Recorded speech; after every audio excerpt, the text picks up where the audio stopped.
네.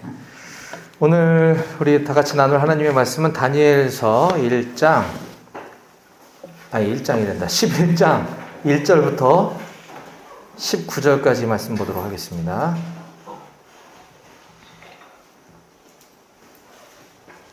네, 다니엘서 11장 1절부터 19절까지입니다. 오늘 본문이 좀 긴데요. 오늘 좀 한 절 한 절 같이 읽어봤으면 좋겠습니다. 예, 제가 한 절, 여러분들이 한 절 번갈아 가면서 읽으면 좋을 것 같습니다. 저부터 읽을게요. 내가 또 메대 사람 다리오 원년에 일어나 그를 도와서 그를 강하게 한 일이 있었느니라.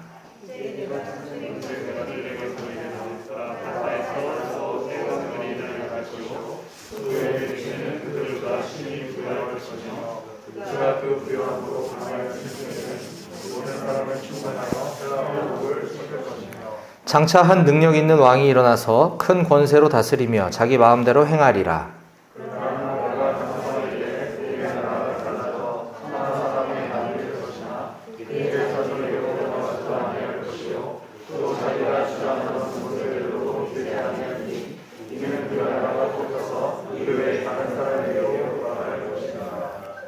남방의 왕들은 강할 것이나 그 군주들 중 하나는 그보다 강하여 권세를 떨치리니 그의 권세가 심히 클 것이요.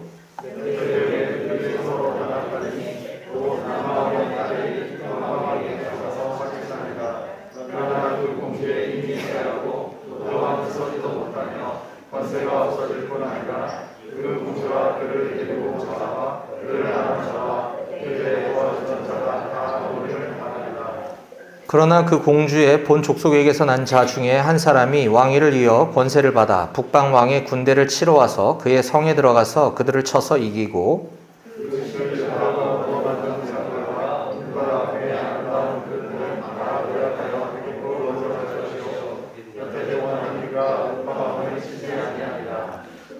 북방 왕이 남방 왕의 왕국으로 쳐들어갈 것이나 자기 본국으로 물러가리라.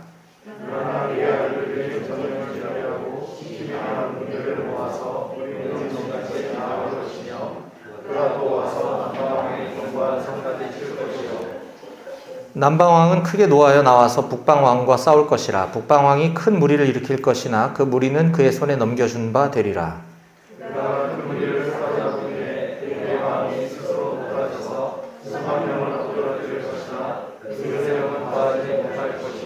북방왕은 돌아가서 다시 군대를 전보다 더 많이 준비하였다가 몇 대, 곧 몇 해 후에 대군과 많은 물건을 거느리고 오리라.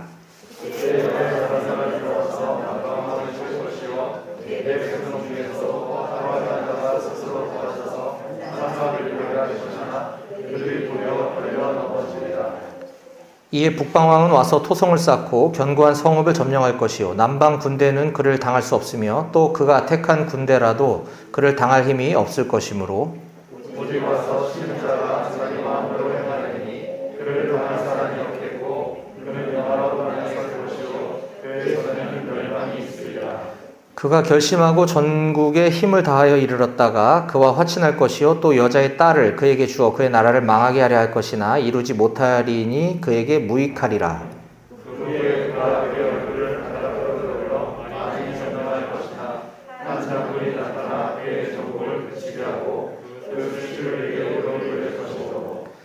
그가 드디어 그 얼굴을 돌려 자기 땅 산성들로 향할 것이나 거쳐 넘어지고 다시는 보이지 아니하리라. 아멘. 예, 오늘 주신 말씀에서 잠깐 기도하겠습니다.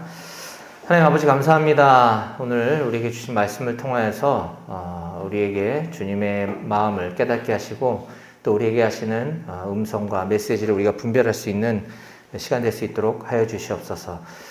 전하는 자의 부족한 모습은 성령님께서 대신 말씀해 주시고 잘못 전달하는 일 없도록 하나님 이 시간 함께 하여 주시옵소서. 모든 걸 다 주님께 부탁드리고 예수님 이름으로 기도했습니다. 아멘. 예, 저는 지금 강남 일지구 우리 순장 모임에서 다니엘서 말씀을 지금 계속 이어서 나누고 있습니다. 오늘 그 차례가 이제 다니엘서 11장이다 보니까 이게 전부 다 이게 역사 얘기밖에 없어서 이걸 그냥 넘어가자니 또 그렇고 이걸 어떻게 전해야 될까 하다가 오늘은 약간 조금 역사와 실제 성경의 이 예언들이 어떻게 성취되었는지 좀 함께 좀 나누는 시간을 가지려고 하는데요.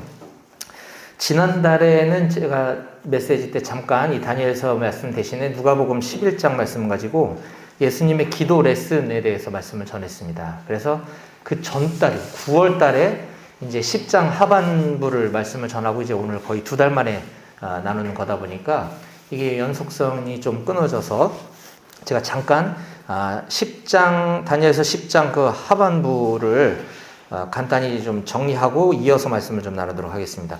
그동안에 제가 나눠드린 이 카톡 단톡방을 통해서 아마 전파된 걸로 알고 있는데 오늘 말씀 정리한 그 시트를 좀 보시면서 이따가 본문을 보시면 좋을 것 같습니다. 우선 다니엘은 9장에서 그의 기도 습관을 따라 히데겔 강가에 가서 민족의 아픔과 또 하나님께서 말씀을 통해서 깨닫게 해주신 것들을 보면서 기도하던 중에 현현하신 성자 하나님, 예수님의 모습을 보게 됩니다. 근데 그곳에 히데겔 강가에 여러 사람들이 있었지만 그 예수님의 모습을 본 사람은 정작 다니엘 한 사람밖에 없었고 그는 그 예수님의 위엄에 압도되었다고 성경이 우리들에게 이렇게 증거하고 있습니다. 10장 7절인데요. 이 환상을 나 다니엘이 홀로 보았고 나와 함께한 사람들은 이 환상을 보지 못하였어도 그들이 크게 떨며 도망하여 숨었느니라. 그러자 그는 이제 입신 상태로 이제 보여지는 성경의 표현대로 말하자면 잠들었다 이렇게 얘기를 하고 있는데 이 다니엘에게 잠든 다니엘에게 가브리엘 천사가 나타나서 다니엘을 위로하면서 이렇게 얘기합니다. 10장 11절입니다. 내게 이르되 큰 은총을 받은 사람 다니엘아 내가 내게 이르는 말을 깨닫고 일어서라 내가 내게 보내심을 받았느니라. 여기 큰 은총을 받은 사람 다니엘아 라고 천사가 나타나서 그를 위로해주고 있는 모습을 볼 수가 있고요. 또 그 뒤에 18절 19절에도 보면 이번엔 또 다른 어떤 영적 존재에 의해서 똑같은 얘기를 또 다니엘이 듣게 됩니다. 19절 이르되 큰 은총을 받은 사람이여 두려워하지 말라 평안하라 강건하라 강건하라. 그 앞에 9장에서도 너는 크게 은총을 입은 자라 라고 하는 표현이 또 나옵니다. 자, 이 부분을 보면서 이 여러 차례에 걸쳐서 다니엘은 얼마나 이 놀랍고 정말 이 주체하기 힘든 이런 계시 또는 환상을 보았기 때문에 아마 저 같았으면 아마 기절 초풍을 했었을 텐데 그를 이제 안심시켜주고 달래주기 위해서 하나님께서는 친히 그분의 천사를 보내서 다니엘을 이렇게 너는 크게 은총을 입은 자야 라고 하는 모습을 우리가 여러 번 보았습니다. 이와 같이 여기 있는 저와 우리 모두는 마찬가지로 하나님의 은총을 입었기 때문에 우리가 지금 이곳에 와 있고 우리가 순장의 삶을 사는 줄로 믿습니다. 그렇다면 하나님의 큰 은총을 받은 우리 자신에 대해서도 우리가 삶의 현장에서 복음 전하다가 때로는 낙심할 때 또는 우리가 순장으로 살면서 때로는 지치고 힘이 들 때마다 우리가 하나님께 큰 은총 받은 자라고 하는 사실을 잊지 말아야 되겠다라는 말씀을 나눴고요. 또 두 번째 교훈으로는 10장 12절에 보면 그가 내게 이르되 다니엘아 두려워하지 말라 내가 깨달으려 하여 내 하나님 앞에 스스로 겸비하게 하기로 결심하던 첫날부터 내 말이 응답받았다 이렇게 말씀하고 있고요. 9장 23절에도 곧 내가 기도를 시작할 즈음에 명령이 내려졌다 이렇게 얘기하면서 주님은 우리가 주님 앞에 기도하기로 작정하는 그 순간에 이미 응답해 주셨다라고 하는 걸 우리가 기억하자고 말씀했습니다. 또 세 번째 교훈은 다니엘에게 나타난 그 천사를 통해서 영적 세계에서 일어나고 있는 일들에 대한 이야기를 듣게 됩니다. 13절인데요. 바사 왕국의 군주가 21일 동안 나를 막았으므로 여기 지금 천사를 말하는 거죠. 내가 거기 바사 왕국의 왕들과 함께 머물러 있더니 가장 높은 군주 중 하나인 미가엘 천사가 와서 나를 도와주었으므로 14절 이제 내가 마지막 날에 내 백성이 당할 일을 내게 깨닫게 하러 왔노라.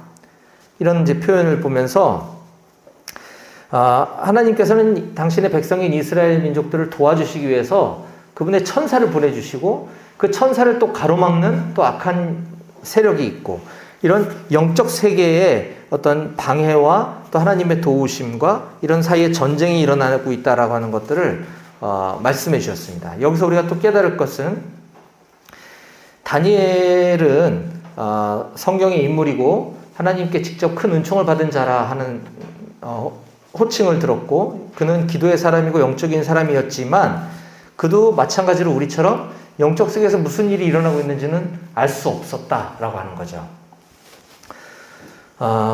영적 세계에서 무슨 일이 지금 이 순간에 일어나고 있는지 그걸 알려고 하는 것은 큰 의미가 없다. 중요한 것은 우리는 그저 하나님께서 우리를 대신하여 영적 전쟁을 치르고 계신다고 하는 사실만 믿고 우리가 그것을 구하면 된다라는 말씀을 나눴습니다. 자, 이제 그러면서 오늘 11절로 이어지는데요.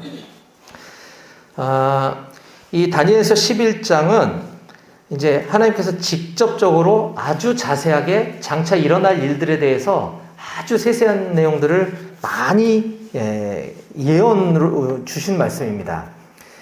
이게 이제 쭉 이제 기록되어 있다 보니까 이게 예언 같기도 하고 역사 같기도 하고 이제 이러면서 우리는 또 이쪽 동네에 일어난 역사들에 대한 이제 지식이 별로 없다 보니까 방금도 우리가 긴 19절을 읽었지만 아마 그 내용에 대해서 지금 머릿속에 이미지가 딱 그려지는 분들은 아마 거의 없을 겁니다. 뭔 소리인지 모르고 그냥 읽고 넘어가는 거죠, 자꾸. 그러다 보니까 그렇게 큰 감흥도 어쩌면 없을 수가 있는데, 이 내용들이 아주 자세히 남방이 북방을 공격하고 북방이 또 다시 남방을 공격하고 이런 일이 일어날 거다라고 이제 말씀해 주시고, 세월이 지나서 그것이 아주 정확하게 일치된 것들을 우리는 지금 그 이후 시대를 살아가고 있습니다. 자, 그러다 보니까 이 다니엘서 11장은 되게 희한한 논쟁이 있는데, 다른 성경은 학자들마다 이건 이런 뜻이야, 아니야 이건 저런 뜻이야 라고 해석의 논쟁이 있는 반면에 이 다니엘서 11장은 기록 시점에 대한 논쟁이 있습니다. 이제 자유주의 신학자들에 의해서 너무 정확하게 이게 일어나다 보니까 이거는 다니엘서 11장은 주후 5세기, 6세기경에 기록된 게 아니고 이게 다 일어난 걸 보고서 기록한 거다라고 주장하는 일부 자유주의 신학자들이 있습니다만, 그럴 정도로 이게 너무나 정확하게 성취되어졌다라고 하는 것이죠. 그러면 아까 우리가 이걸 그냥 배경 지식 없이 읽을 때 별다른 감흥 없이 볼 것이 아니라 실제로 그것이 어떻게 일어났는지 약간 세계사적인 측면에서 이걸 대조해 가면서 보면 우리가 더 성경 말씀이 더 달게 느껴지고 더 그거에 대한 믿음의 확신이 될 것이다라는 생각이 들어서 저는 오늘 이 말씀을 한 절씩 좀 대조해 가면서 살펴보기 원합니다. 그리고 그들의 주장이 이 허구라는 것을 또 뒷받침해 줄 수 있는 것은 실제로 이 사해사본, 이 쿰란 동굴에서 발굴된 이 사해사본이 다니엘서가 기원전 5세기경에 기록되어 있다고 하는 것을 증명해 줌에도 불구하고 그냥 안 믿어지는 거죠. 하나님의 말씀은 1.1획도 성취되지 않는 것이 없다라고 하는 그 사실을 머리로만 알고 이게 믿어지지 않으니까 이제 그런 주장들이 이제 나오는 것인데, 이 세계사 역사 속에 등장하는 여러 제국들, 이 흥망성쇠를 이루고 막 부흥했다가 또 쇠퇴했다가 전 세계를 삼킬 것 같았다가 또 어느 날 사라지고 계속 되풀이되는 이런 이야기들 뿐만 아니라 그 제국들 속에 등장하는 아주 디테일한 왕들까지도 이 다니엘서 11장에는 아주 상세하게 지금 예언되어져 있습니다. 제가 여러분들께 정리해서 나눠드린 이 자료의 출처는 거기도 표기했는지 제가 기억이 안 나지만 그 OMF 선교회 한국 대표이신 손창남 선교사님이라고 계세요. 손창남 선교사님께서 쓰신 책 다니엘서를 선교적으로 읽으면 깊고 은밀한 일이 보인다라고 하는 책이 재작년에 출간된 책이 있는데, 그 책에 있는 내용을 제가 발췌해서 정리한 것임을 먼저 말씀드립니다. 자, 같이 한번 보면서 볼게요. 자, 1절입니다. 내가 또 메대 사람 다리오 원년에 일어나 그를 도와서 그를 강하게 한 일이 있었느니라. 아까 10장 21절에도 그런 얘기가 있었죠. 이 가브리엘 천사가 이 메대 사람 다리오 원년에 일어나서 그를 메대 제국을 일으켰다 이 얘기입니다. 그러니까 메대 제국이 이스라엘 백성도 아니고 하나님의 백성이 아니지만 메대 제국을 일으킨 것은 하나님의 뜻에 따른 이 가브리엘 천사를 통해서 그 일이 이루어졌다라고 하는 것을 먼저 밝히고 있는 것이고요. 주권이 하나님께 있다는 것이죠. 2절, 이제 내가 참된 것을 내게 보이리라. 여기서 이제 참된 것을 내게 보이리라 라고 이렇게 얘기한 것은 다른 번역본인 공동 번역에 보면 반드시 이루어질 일을 내게 보이리라 이렇게 번역하고 있습니다. 그러니까 이제부터 기록되는 이 모든 것들은 반드시 이루어진다라고 하는 내용입니다. 참된 거. 자, 바사에서 또 새 왕들이 일어날 것이요 그 후에 넷째는 그들보다 심히 부유할 거다. 그가 그 부유함으로 강해진 후에는 모든 사람을 충동하여 헬라 왕국을 칠 거다. 이렇게 지금 예언되어 있습니다. 이게 역사 속에서 어떻게 성취되었느냐? 먼저 바사의 새 왕은 캄비세스 스메르디스 디리우스 1세, 다리우스 1세, 이렇게 세 명이고, 그 다음에 그 넷째 왕이 이제 강한 왕이 이제 일어나게 될 거라고 했는데, 이 넷째가 다리우스 1세 아들인 크세르크세스, 역사에서는 그렇게 기록하고 있고, 우리가 알고 있는 그 아하수에로 왕을 지금 의미하는 겁니다. 에스더서에 등장하는 에스더의 남편, 이 넷째가 바로 크세르크세스 아하수에로고, 근데 그가 매우 부유하고 강한 왕이라고 언급하고 있죠.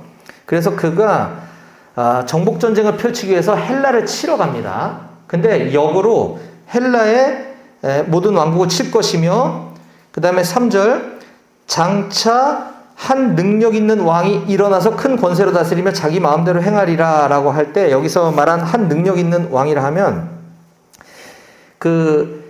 이 바사 제국이 이제 영토를 넓히기 위해서 헬라를 치러 갔다가 거기서 더 센 사람을 만나서 이제 쇠하게 되고, 그가 이제 등장하게 되는데, 우리가 잘 아는 알렉산더 왕이라는 것입니다. 이게 한 능력 있는 왕이 일어나서 큰 권세로 다스릴 것이다.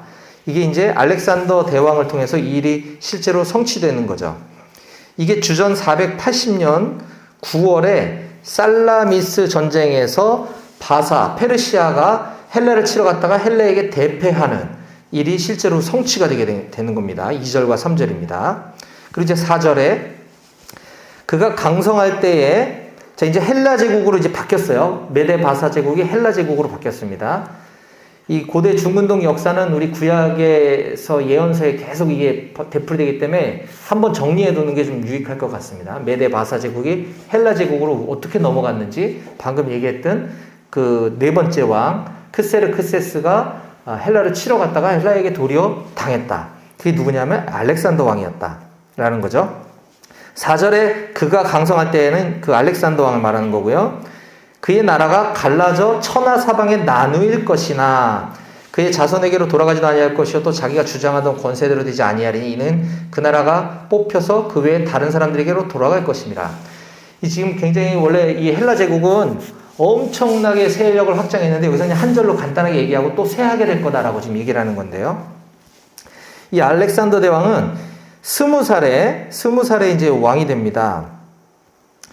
그래가지고 이 알렉산더 왕은 13년 동안 전 세계를 이제 먹으면서 영토를 엄청나게 확장해 나가죠. 이게 인도까지 왔습니다. 인도. 그러다가 33살에 왕이 20살에 왕이 되고 13년 만에 말라리아에 걸려서 이제 죽게 돼요. 근데 아마 이제 학자들은 이제 추측컨대 이때 하나님이 알렉산더에게 말라리아 허락하지 않으셨다면 어쩌면 중국을 거쳐서 우리나라까지도 침략할 수도 있었지 않았을까라는 상상도 해볼 수 있습니다. 하지만 어쨌든 그의 나이 33살인 주전 323년에 죽게 됐는데, 33살에 죽다 보니까 이제 어린 자녀, 아주 아기들이 둘밖에 없었던 거죠. 그럼 누구에게 왕위를 물려줘야 되는데, 이 알렉산더가 유언을 남기기를 누구에게 물려줘라가 아니라 내 자녀를 딱 지칭한 것도 아니라 그냥 힘센 사람에게 물려줘라 라고 하면서 이제 그 나라의 이 장수 간의 패권 다툼이 일어납니다. 그래서 이 네 개 나라로 그 헬라 제국이 쪼개지게 되는 그 얘기를 지금 4절에서 이렇게 얘기하고 있는 겁니다. 그의 나라가 갈라져 천하 사방에 나누이게 될 것이나 그의 자손에게 돌아가지 아니할 거다. 이게 이제 그 얘기를 하는 겁니다. 그래서 그리스와 마케도니아 지역, 소아시아 지역, 그 다음에 시리아 지역, 애굽 지역으로 이렇게 갈라지게 됩니다. 자, 이제 5절부터는 남방과 북방이라고 하는 것에 이제 국한을 하게 되는데, 네. 갑자기 소리가 열렸어요. 네네네, 소리가 열렸어요. 네, 남방왕과 북방에 대해서 이제 주목을 하게 되는 것은 그 네 개로 갈라진 지역 중에 그 그리스와 마케도니아, 소아시아 지역은 이제 별 볼 일 없었고, 남방 지역이라고 하는 애굽과 북방 지역이라고 하는 시리아가 이게 세력이 컸기 때문에 이제 그 시리아와 애굽, 이집트를 중심으로 한 이제 또 패권 다툼에 대한 이야기가 지금 5절 이하로 예언되어지고 있습니다.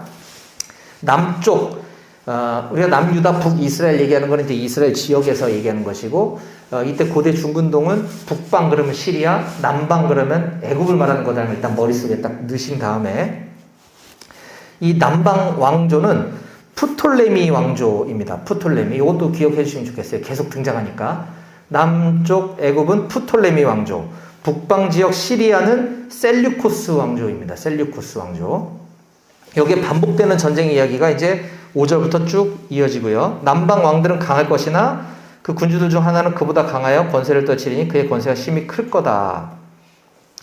그리고 6절, 몇 해 후에 그들이 서로 단합하리니, 그러니까 남쪽 애굽과 북쪽 시리아가 이제 몇 년 후에 단합을 하게 된다는 거죠. 어떻게 단합하는가? 남방 왕의 딸이 북방 왕에게 가서 화친하리라. 그러나 그 공주의 힘이 쇠하고 그 왕은 서지도 못하며 권세가 없어질 뿐 아니라 그 공주와 그를 데리고 온 자와 그를 낳은 자와 그때 도와주던 자가 다 버림을 당하게 된다.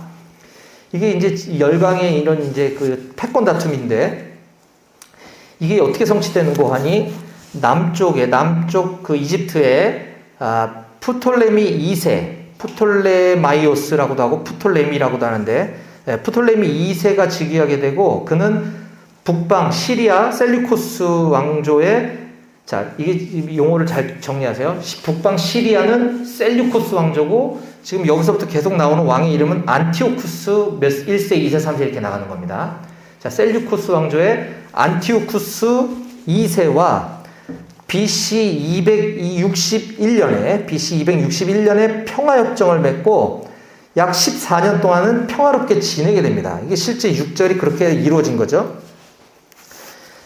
자, 그 과정에서 평화협정을 맺기 위해서 이 남쪽 이집트의 애굽의 프톨레마이오스 2세가 자기 딸 베레니케 혹은 버니스라고도 하는데, 이 베레니케를 그 북쪽 셀류쿠스 왕조의 안티오쿠스 2세에게 시집을 보냅니다. 남쪽에서 딸을 북쪽으로 시집을 보내는 거예요. 근데 남편이 죽고 나자 그 북왕국 셀류쿠스 왕조의 안티오쿠스의 전부인 라오디케가 남편이 죽었고 어디서 첩으로 남쪽에서 올라왔으니까 그거 가만둘 리가 없겠죠? 그래서 다 살해하고 결국은 다시 그 전부인의 아들인 셀리코스 2세가 왕이 된다라는 얘기가 이제 6절에 성취가 되는 겁니다. 그리고 7절과 8절, 그 공주의 그 시집 갔다가 그 비련의 여주인공이 된 그 공주의 본 족속에게서 난 자 중에 한 사람이 왕위를 이어 권세를 받아 북방왕의 군대를 치러 와서 그의 성에 들어가서 그들을 쳐서 이기고, 그러니까 복수가 벌어진다는 거죠. 예, 복수가 벌어진다는 거예요. 그 신들과 부어 만든 우상과 은과 금의 아름다운 그릇들을 다 노략해서 다시 남쪽 애굽으로 가져갈 거고, 몇 해 동안은 그가 북방을 다시 치지 않을 거야 라고 아주 엄청 자세하게 예언을 해주시죠. 자, 그 공주, 아까 얘기했던 그 베레니케, 북쪽 셀리코스 왕조로 시집 갔다가 이제 처형당한 그 오빠인 프톨레마이오스 3세가 원수를 갚아야 되겠죠? 네, 그래서 북쪽 시리아를 공격해서 그 자기 동생과 또 조카들을 죽인 그 안티오코스 2세의 전처 라오디케, 아까 그 라오디케를 포로로 잡아서 처형시키고 그 땅에서 큰 승리를 거둡니다. 그리고 그곳에 있는 우상, 은, 금, 아름다운 그릇들 이런 걸 노력해서 다시 남쪽 애굽으로 가게 되죠, 실제로. 그러자 이제 9절에 이번에 거꾸로 또 북쪽에서 당했으니까 또 복수해야 되겠죠? 북방왕이 남방왕의 왕국으로 쳐들어갈 것이나 자기 본국으로 물러가리라. BC 242년에 북왕국 라오디케의 아들 셀류코스 2세가 이번에는 그걸 복수하려고 남쪽 이집트를 공격했지만 결국 실패로 돌아가게 됩니다. 자, 그리고 이제 10절부터 나오는 이야기는 그 북왕국 셀류코스 2세의 아들인 안티오코스 3세가 이제 등장해서 활약하는 내용이 좀 길게 나와요. 오늘은 제가 19절까지만 볼 건데 다음에 나올 이제 20절부터는 이 안티오코스 4세, 우리가 적그리스도의 모형이라고 하는 아주 악랄한 왕이 이제 20절에 등장을 하는데 그 과정에 어떻게 보면 이런 지금 이 전조라고 아마 봐도 괜찮을 것 같아요. 그래서 10절에서 19절 긴 이야기 동안 그 안티오코스 4세가 나오기 바로 전인 안티오코스 3세에 대한 이야기를 이제 이야기하고 있는데, 자, 10절에 보면 그의 아들들이 전쟁을 준비하고 심히 많은 군대를 모아서 물이 넘침같이 나올 것이며 그가 또 와서 남방왕의 견고한 성까지 칠 것이다. 이 안티오코스 3세가 북왕국에 남왕국 프톨레마이오스와의 전쟁을 준비하고 전쟁을 일으켜서 남방왕의 견고한 성까지 실제로 이르게 되고요. 11절에 남방왕은 크게 노해서 이게 계속 지금 열받고 공격하고 이겼다가 또 졌다가 또 열받고 또 공격하고 지금 계속 이러고 있죠. 노하여 나와서 북방왕과 싸울 것이라 북방왕이 큰 무리를 일으킬 것이나 그 무리는 그의 손에 넘겨준 바 되리라. 프톨레마이오스 4세가 BC 217년에 쳐들어가서 북왕국 안티오코스 3세에게 승리를 거두게 됩니다. 다른 말로 말하면 북방왕, 시리아 왕, 셀류코스 왕, 안티오코스 3세는 BC 217년에 남방왕, 이집트 왕인 프톨레마이오스 4세에게 라피아 전투라고 하는 곳에서 대패를 하게 되는 것입니다. 자, 이 지금 다니엘서 11장을 설교나 또는 이렇게 강의하신 분들의 이걸 쭉 보면 이게 막 이 세계사 공부를 엄청 하신 것 같아요. 그래서 그냥 막 이렇게 얘기하다 보니까 왕 이름이 막 섞이고 북왕국 왕을 남왕국 왕이라고 그러고 그래서 이게 설교를 들으면 더 헷갈리거든요. 그래서 제가 여러분들에게 이 요약본을 나눠드린 거예요. 이걸 보면 이제 그 헷갈리시지 않으실 것 같아서. 자, 12절. 그가 큰 무리를 사로잡은 후에 그의 마음이 스스로 높아져서 수만 명을 엎드려뜨릴 것이나 그 세력은 더하지 못할 것이요. 거기 나와 있는 것처럼 프톨레마이오스 4세는 방탕하고 주색을 밝히는 형편없는 왕이었지만 훌륭한 부하 덕분에 BC 217년에 안티오코스 3세의 대군을 라피아 전투에서 물리치고 안티오코스 3세의 군대 중 17,000명이 실제로 죽고 나머지는 남쪽 프톨레마이오스 왕국으로 넘어가게 됩니다. 실제로. 그 다음 13절. 북방왕은 다시 돌아가서 군대를 전보다 더 많이 준비하였다가 몇 해 후에 대군과 많은 물건을 거느리고 다시 온다는 거죠. 이게 북방왕 안티오코스 3세인데 돌아가서 전보다 더 많은 군사력을 준비해가지고 이집트를 다시 공격해서 그 전에 그 패배를 다시 만회를 하긴 하는데 이때 프톨레마이오스 4세, 남쪽에 프톨레마이오스 4세가 죽고 5세는 겨우 4살밖에 안 됐다고 합니다.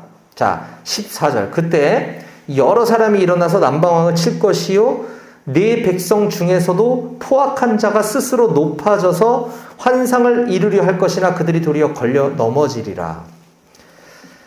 안티오코스 3세는 남쪽 프톨레마이오스 왕국을 다시 공격하기 위해 마케도니아 왕과 동맹을 맺고 프톨레마이오스 왕국을 의지하고 있던 예루살렘. 이제 우리 편 나왔어요. 예루살렘은 안티오코스 3세 군대 공격을 이겨내지 못하게 되는 거죠. 여기 지금 포악한 자라고 14절에 기록한 것은 네 백성 중에서도 포악한 자가 스스로 높아질 거다라고 했잖아요. 이거는 유다 백성을 지칭하는 건데 이 셀류코스 왕조를 의지해서 애굽의 반기를 들려고 했던 유다 백성을 지칭하는 겁니다. 여기 포악한 자가 내 스스로 높아질 거다. 근데 그들은 도리어 걸려 넘어지겠다. 그러니까 실패한다는 거죠. 이것도 실제로 그렇게 성취되었고요. 15절. 이에 북방왕은 와서 토성을 쌓고 견고한 성읍을 점령할 것이고 남방 군대는 그를 당할 수가 없고 그가 택한 군대도 그를 당할 힘이 없을 거다. 이 안티오코스 3세가 북시리아의 안티오코스 3세가 남왕국 이집트의 프톨레마이오스 왕국의 군대와 연합군을 공격해서 BC 198년에 실제로 이런 항복을 하는 사건이 일어납니다. 그리고 16절. 오직 와서 치는 자가 자기 마음대로 행하리니 그를 당할 사람이 없겠고 그는 영화로운 땅에 설 것이요 그의 손에는 멸망이 있으리라.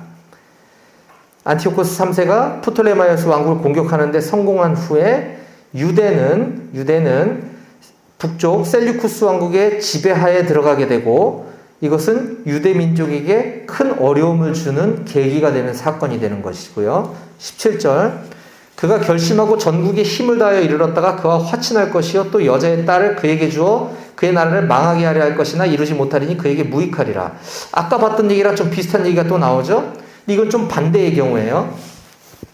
북방 시리아의 안티오코스 3세가 남방 이집트 프톨레마이오스 왕국에 영향력을 행사하기 위해서 그의 딸 클레오파트라, 여기서 말한 클레오파트라는 우리가 아는 그 클레오파트라는 아니에요. 일단 동명이인이에요.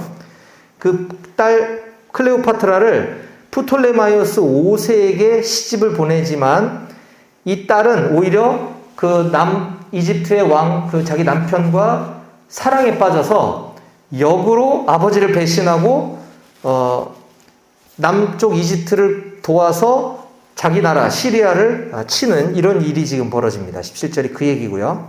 18절, 그 후에 그가 그의 얼굴을 바닷가로 돌려 많이 점령할 것이나 한 장군이 나타나 그의 정복을 그치게 하고 그 수치를 그에게로 돌릴 것이므로.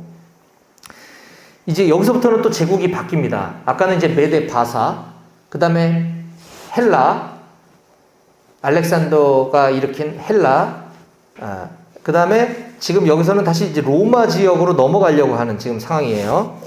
자, 그 후에 그가 그의 얼굴을 바닷가, 안티오코스 3세가 서쪽으로 군대를 끌고 갔지만 그리스의 테르모필레에서 로마군에게 패하고, 당시 북시리아 안티오코스의 군대는 로마 군대보다 병력이 훨씬 많았음에도 불구하고 BC 190년에 마그네시아 전투라고 하는 곳에서 크게 패하게 되고, 19절, 그가 드디어 그 얼굴을 돌려 자기 땅 산성들로 향할 것이나 거쳐 넘어지고 다시는 보이지 아니하리라.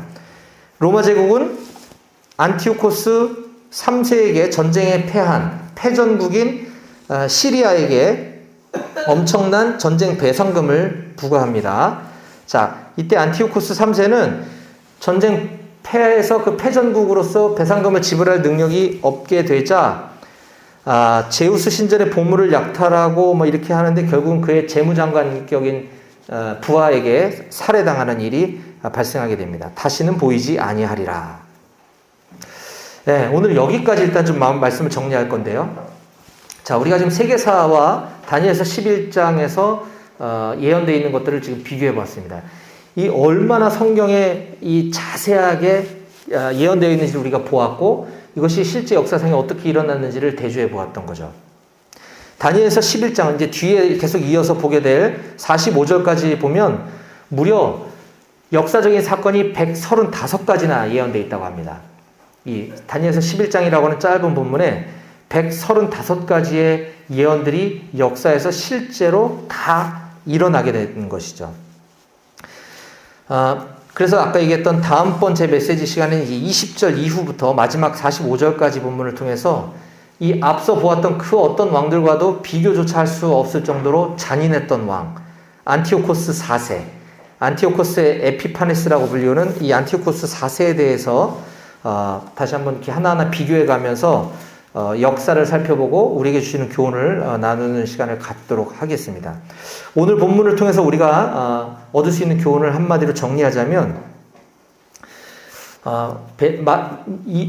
이스라엘만이 하나님께서 택하신 백성이고, 그 이스라엘도 아니고 하나님의 선택받은 백성이 아님에도 불구하고 엄청난 힘과 능력을 발휘하는 메데 바사 제국이 일어났다가 헬라 제국이 일어났다가 다시 로마 제국이 일어났다가 하는 이런 모든 것들은 결국 하나님을 통해서 그 일이 이루어진다라고 하는 사실을 보았습니다. 아까 1절과 2절에서 이 하나님의 천사를 통해서 그 일이 이루어지고 이 말씀은 반드시 성취될 거라고 그랬죠. 이게 믿는 왕이든 믿지 않는 왕이든 상관없이 모든 왕들, 모든 제국들은 다 하나님의 권세 아래 놓여 있다는 것이죠. 그리고 하나님의 정한 때가 되면 그것은 다시 쇠락하게 된다는 것입니다.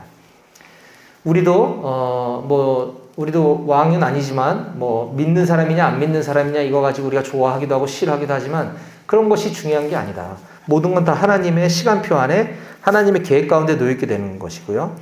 또 이거는 거대한 역사적인 흐름이나 어떤 정치권에만 해당되는 것이 아니라 우리가 매일매일 살아가고 있는 우리의 직장, 일터나 가정이나 교회나 심지어 우리 BBB 공동체에도 하나님의 개입하심이 아주 세세한 곳까지 있다고 하는 사실을 우리가 반드시 기억해야 합니다. 그게 선한 일이든 선하지 않은 일이든 상관없이 모든 것은 우리가 이해하든 우리가 이해하지 못하든 하나님의 주권과 계획 하에서 이루어진다라고 하는 사실을 우리가 꼭 기억했으면 좋겠어요. 그래서 우리가 가정이나 직장이나 교회나 BBB 공동체 등에서 때로는 어떤 상황들 때문에 이해가 되지 않고 또 화가 나기도 하고 또 속상할 때도 있고 좌절할 때도 있습니다. 그러나 그런 때일수록 더욱더 하나님의 일하심과 하나님의 주권은 완전하시고 결국은 하나님의 계획대로 그 일은 성취되어져 간다라고 하는 믿음과 확신이 우리에게 있었으면 좋겠습니다. 하나님의 신실하심과 전지전능하심을 믿는 우리 사랑하는 강남 1지구 모든 순장님들은 어떤 상황이나 어떤 환경에도 결코 흔들리거나 낙심하지 말고 주님만 바라보며 믿고 나아가는 우리 모두가 다 되실 수 있기를 주님의 이름으로 축복합니다. 아멘. 기도하시겠습니다. 하나님 아버지 감사합니다. 우리의 지식이 부족하여 우리가 역사를 다 이해하지 못하고 그렇기 때문에 하나님의 말씀이 때로는 잘 이해가 되지 않고 마치 안개 속에 가려진 듯 했지만 우리의 이해 여부와 상관없이 하나님의 말씀은 완전하고 하나님의 계획은 모두 다 성취되었고 또 성취되어 감을 믿습니다. 이것이 그냥 우리의 신념으로 믿는 것이 아니라 실제 우리 눈으로 일어난 것들을 바라보며 이 하나님의 말씀이 더 깊이 있게 우리들에게 믿어질 수 있도록 하나님 우리의 눈과 귀를 열어 주시옵소서. 또한 이것이 과거 먼 옛날의 이야기에서 그치는 것이 아니라 실제 오늘을 살아가고 있는 우리 모두에게 우리 직장과 우리 일터와 우리 BBB 공동체와 우리 모든 주변 환경 속에서 동일하게 하나님의 계획은 반드시 성취되어지고 그것은 하나님의 말씀에 기초한다라고 하는 사실이 우리 모든 순장님들에게 확신으로 다가올 수 있도록 주님 역사하여 주시옵소서. 오늘도 우리가 로마서 말씀을 공부할 때 마찬가지로 이 말씀을 통해서 하나님의 계획이 실제로 그렇게 이루어졌고 또 앞으로 다시 오실 메시아를 우리가 갈망하는 마음으로 그 믿음이 우리에게 더해져가는 성경 공부 시간 될 수 있도록 주님 허락하여 주시옵소서. 오늘 모든 모임에 남은 순서를 다 주님께 올려드리며 살아계신 우리 주 예수 그리스도 이름으로 감사하며 기도드렸습니다. 아멘.